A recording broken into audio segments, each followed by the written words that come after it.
This week, I want to talk football, and particularly no huddle football. What are the advantages to running no huddle?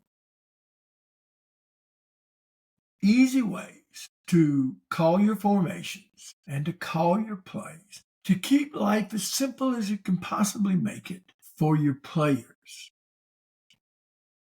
So let's start with why are we going to run no huddle in the first place? Well, first of all, when we run a no huddle offense, we on offense set the tempo we want to run.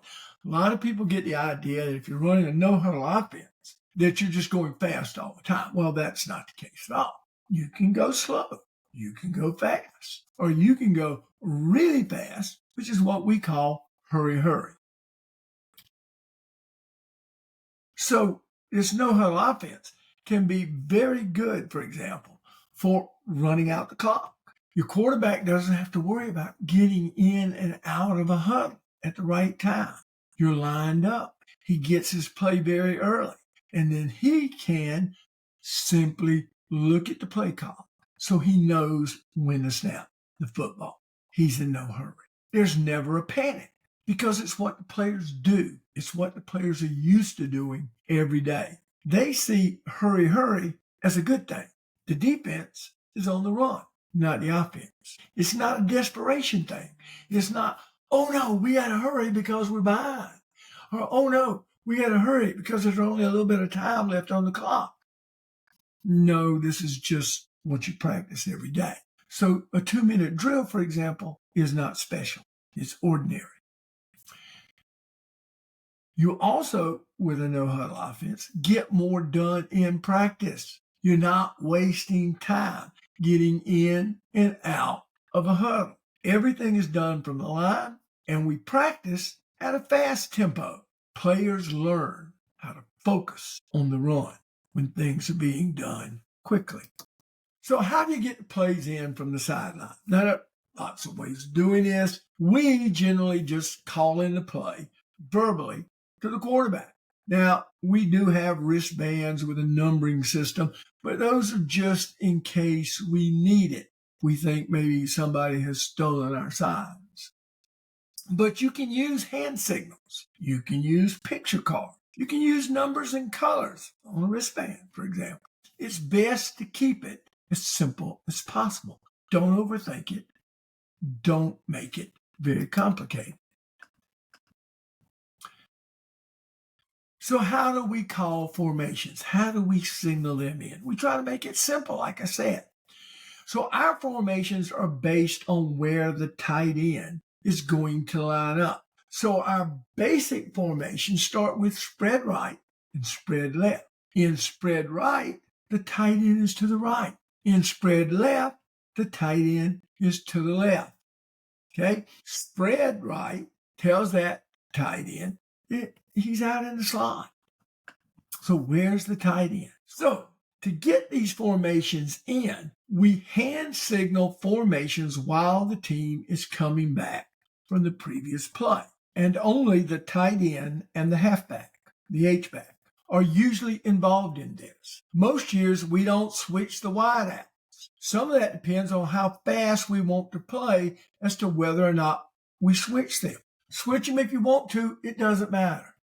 You can move them side to side or leave them where they are. Now, our play call is going to be one word. The direction we're going to go in is going to be one word. The snap count is changed with one word. Anything else the quarterback says or calls is just going to be BS to mess with the defense. It's just for fun. So the way we do this, we hand signal formation on the way back. We signal the play to the quarterback. He repeats the hand signal in case some of them don't see us. And he calls the play. Boston Black, set, hit, and we're gone. The most he's going to say that matters, other than the BS he may throw in, it might be Monday, Boston Black, set, hit. With the Monday, we changed the count to going on 3. Now, by the way, we never went on 2. We would go on 1, or we would go on 3. because when you don't go on one, they generally expect you to go on two, so don't. We use words that players can easily associate with. So in recent years, we've used things like cities. Toledo might be trap. Seattle might be speed option. Boston might be inside veer. We're hitting through the B gap. We've used names. Timmy for trap. Sammy for speed option. Billy for inside veer. There was even a time where we used boys' names for the run plays and girls' names for the pass play. Some years we used colleges. In fact, when we used the colleges, we got away from using a second word for the direction. If we called Clemson the college's name, we're going to the right. So Clemson, Iowa, Duke, Tennessee are going to the right. The mascot was going to the left. Tiger, Hawkeye, Blue Devil, Volunteer. So Clemson might be counter to the right. Tiger would be counter to the left. It was something simple and easy for the players to understand. We do the same thing for pass protections. They have a name. So we've used cities, we've used names, we've used cards. We've used all sorts of things in the past. Like I said, sometimes we use a girl's name to indicate it was a pass. When we were using cities, Toledo might be trap, Bobby might be inside veer, pass plays might start with a P. Pittsburgh, Philadelphia, Phoenix. We're going to throw the ball. We're in this particular pass protection. Each protection got its own group of cities. Half slide might be P, like Pittsburgh. Full slide might be cities with F, Fort Worth. It's pass protection. You're only limited in your play calls by your own imagination. Just keep it simple. Now for pass routes, we hand signal those. Every pass route had a hand signal, and the quarterback would call protection like he does on any other play. So if we were going to slide right, he might call Pittsburgh black. Slide left, Philadelphia red. At the same time, he would give a hand signal for the route. What route are we going to run? He might be tapping his thigh. He might be touching his shoulder. Okay? He might be making some other sort of hand signal. Now, I'll show you some film in just a minute to kind of show you how the quarterback would go about doing this, so it wasn't always overly obvious that he was signaling a pass route. And of course, you don't want him just hand signaling when there's a pass. Okay? You want him using some kind of hand signal for the run plays. It's just gobbledygook. It doesn't matter what it is. The receiver sees it. He knows, hey, I'm blocking on this. Now, I mentioned direction, and I mentioned like black, Bobby Black, Pittsburgh Black. Okay? So for your direction, use something simple. We always like colors. So we could use all the B word colors to the right. Black, blue, beige, brown, because there are a lot of them. And all the other colors, red, yellow, green, would go to the left. Some years we used our uniform colors. Okay? Blue, green, white, silver, all went to the right because we were wearing the right colors. All the other colors, red, black, orange, whatever, colors that we didn't wear and our opponents did, they all went to the left because they were the wrong colors. But you can use whatever words you want to use for right and left. Like the key to play call and direction call is to make sure the quarterback mixes these up. Billy Blue, Bobby Black, Benny Burgundy are all the same play. Billy Black, Bobby Blue, all the same play. Make sure at practice he mixes it up. They will get in a rut if you let them and stand there and call Billy Blue or Bobby Black all the time. You can't let them do that. So we'll look at how the quarterback goes about signaling these. You can see he's extending the right arm out, telling him it's spread right. You see number 30, the tight end, coming over to the right side. Okay. Here we're going to see again. Now he's signaling spread left. You see 30, the Y going to the left. You see number 1, who is the H, coming over to the right. Notice that the wide receivers do not switch sides. Notice the wide receiver on the same side with the Y is off the line of scrimmage. The wide receiver who's on the same side with the H is on the line of scrimmage.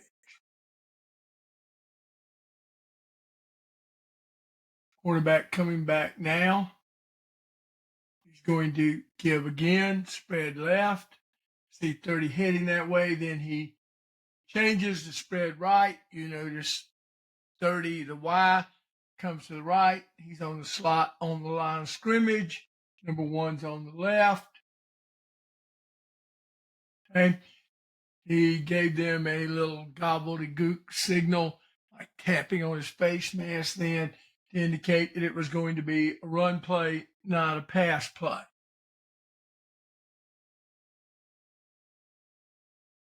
You see the receivers are also looking at the sideline, spread right. So you see 30 and 1, assuming their positions. 30's looking to see, there's your signal. He's tapped his calf, give them a signal for the route that we're going to run. So we're just waiting here for the next play. Since there was a penalty, we use a little quick huddle up, call the play that way.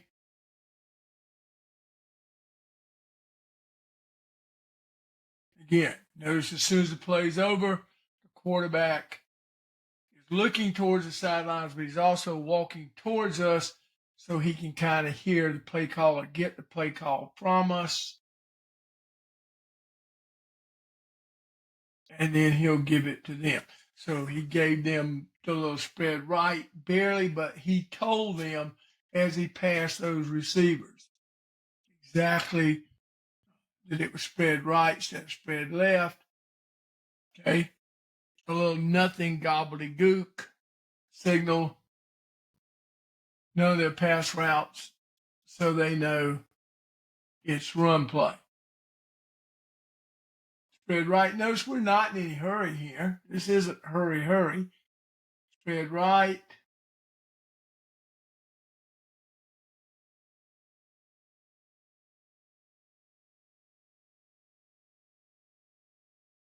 Here we go. Spread right. Trips right.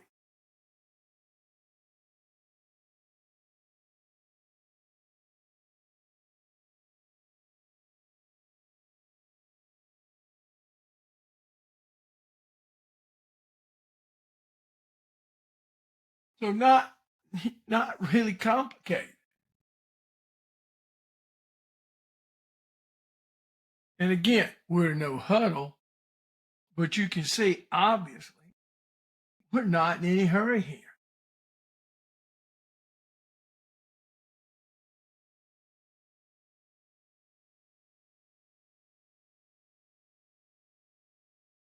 Hey, that time we're just jumping into our tractor formation here, called off the sidelines. Everybody just runs in. They know what we're running.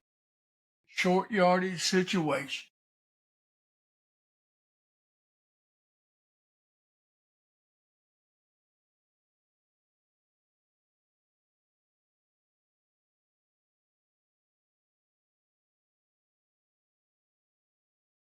Taking our time. Notice quarterback comes all the way over.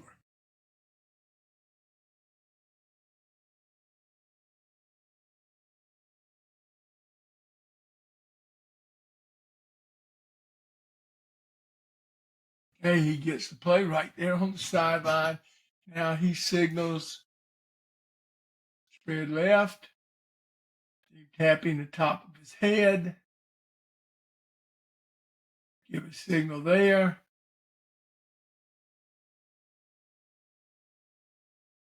And it meant absolutely nothing as far as the play was concerned because all it was a run play again. And notice that's a little bit different than like tapping his face mask that you saw before. Okay. Now he just gave the signal there again for what the play is going to be.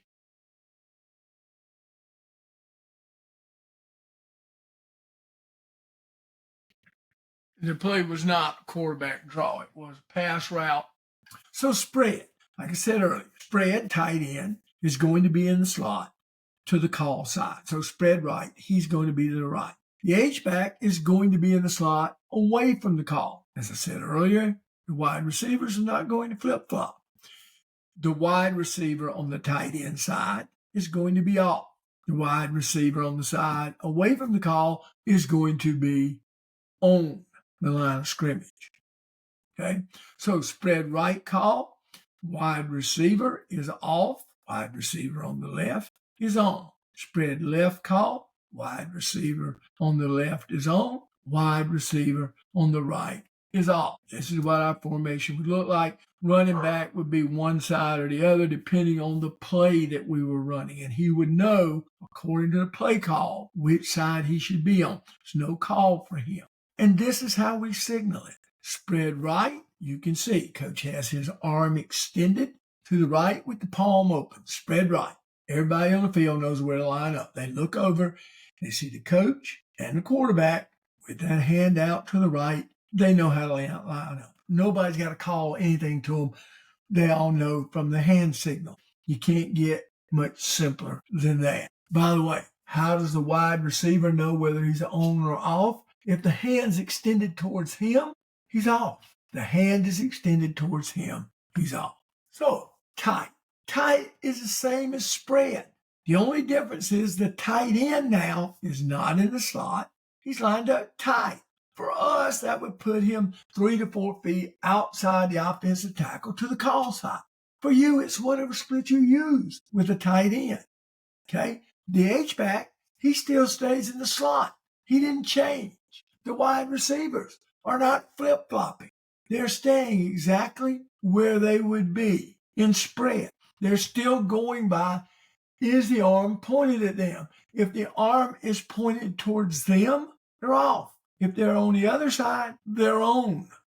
And here you can see what tight right looks like. Notice that tight end has come in and he's gotten into a tight position.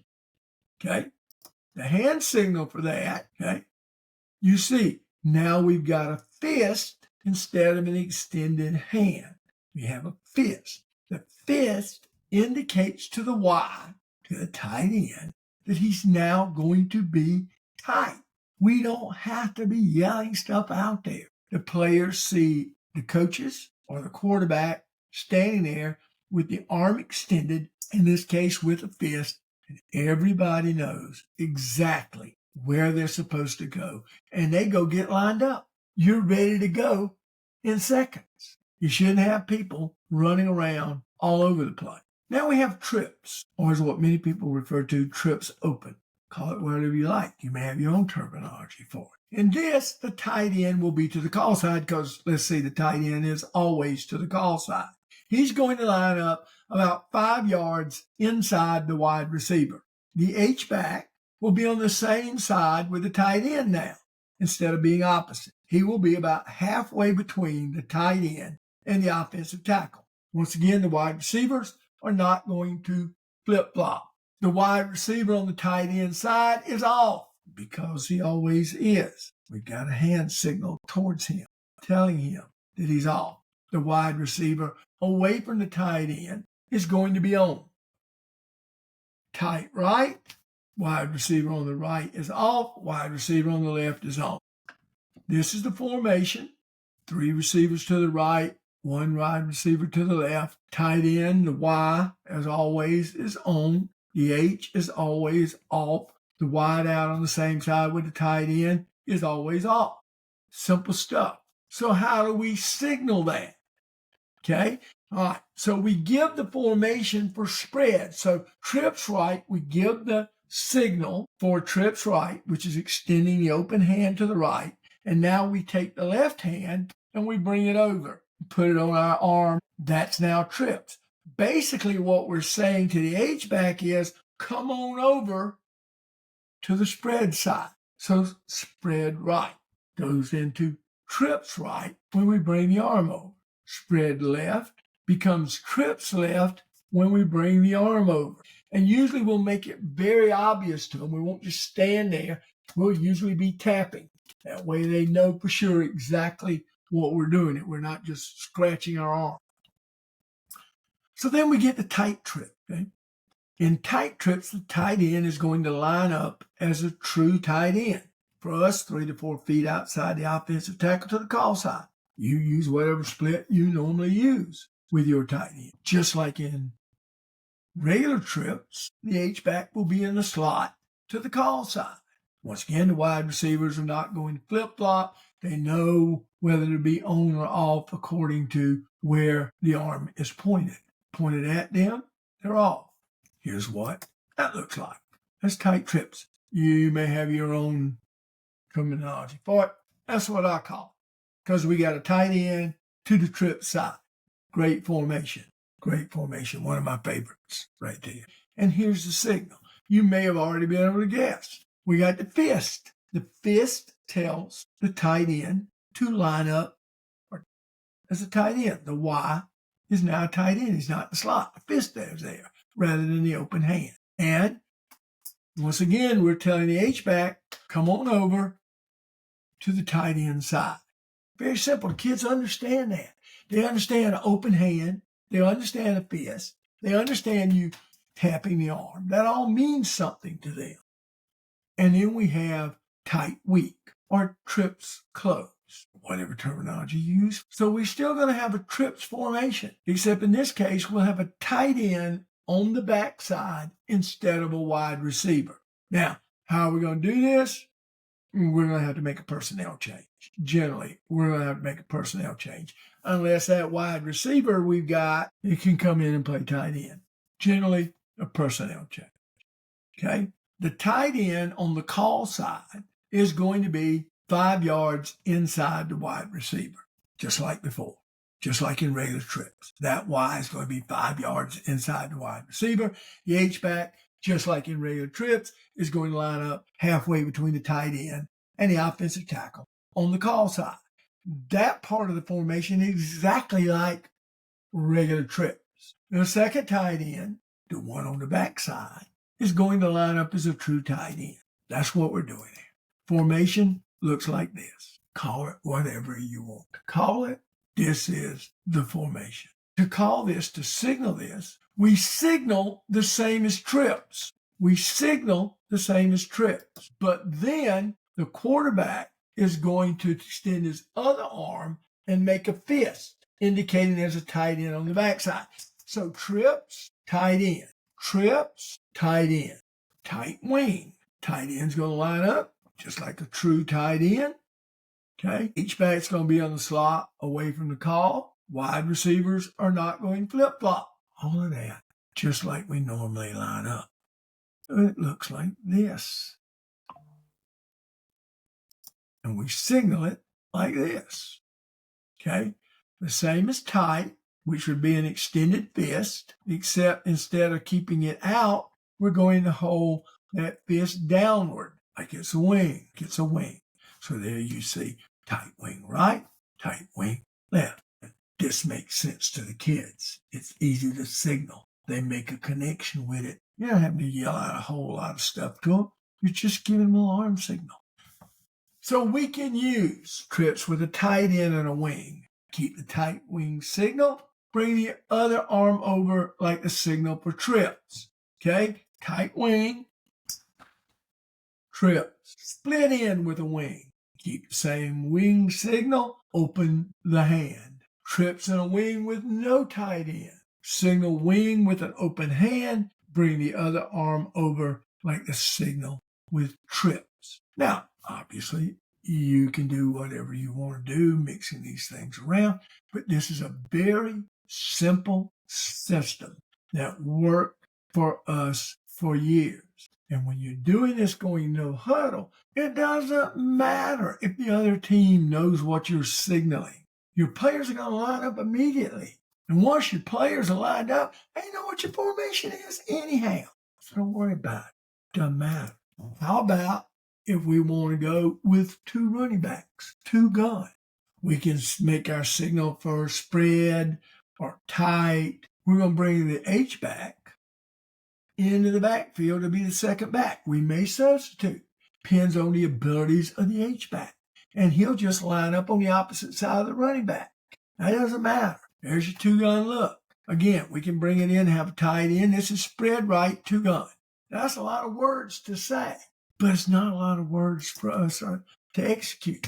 We would signal spread right, just like we did before, extended arm. And then all we do is we bring in and go 2-gun, firing 2 pistols, 2-gun. If we want to get it in an eye, so spread right eye, we signal the spread right and then stack the fist. It's an eye. Simple. Not a lot of language. Very simple for the kids to execute. And then our other formation is tractor. That's our short yardage formation. We don't signal that at all because it's a wholesale personnel change. We're yelling our heads off, tractor, tractor, tractor, so those people can get on the field. They're going to run out, they're going to line up toe to toe, and we're going to run that play just as quickly as we can run it so that the other team doesn't have a lot of time to adjust and get ready for it. They're sprinting in off the sideline, they're lining up, they're going. Those are the formations we run. That's the way we signal. It can't get much simpler than that. Now, if you want to know more about tractor, which is great short yardage play, a great short yardage system, you can look in the playlist for the Did I Ever Tell You About podcast, which this episode is a part of, and you'll find an entire episode devoted to how to run tractor and its other variations. I hope this helped somebody today, and I'll see you again next week.